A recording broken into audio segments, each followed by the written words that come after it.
Sapa Indonesia Pagi, Saudara. Hari ini Presiden Joko Widodo memimpin sidang Kabinet Paripurna di Istana Garuda, Ibu Kota Nusantara, Kalimantan Timur. Sidang digelar di hari kedua Presiden berkantor di IKN sebelum masa tugasnya berakhir. Sidang Kabinet dibuka sekitar pukul 9 pagi waktu Indonesia Tengah dan dihadiri Wakil Presiden serta seluruh Menteri Kabinet Indonesia Maju.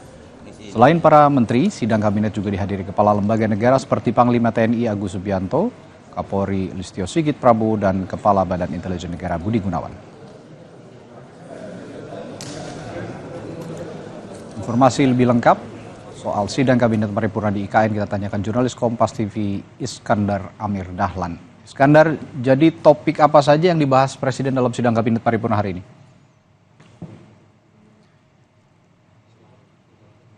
Bahwa hari kedua Presiden Joko Widodo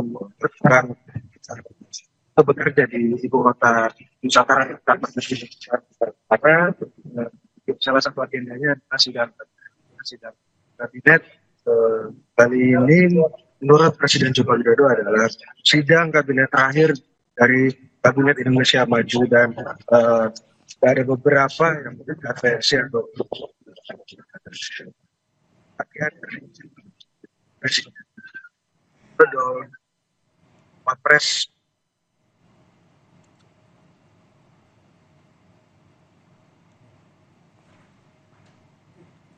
percepatan dan visi misi yang saat ini masih belum berjalan dengan baik begitu, dan juga Presiden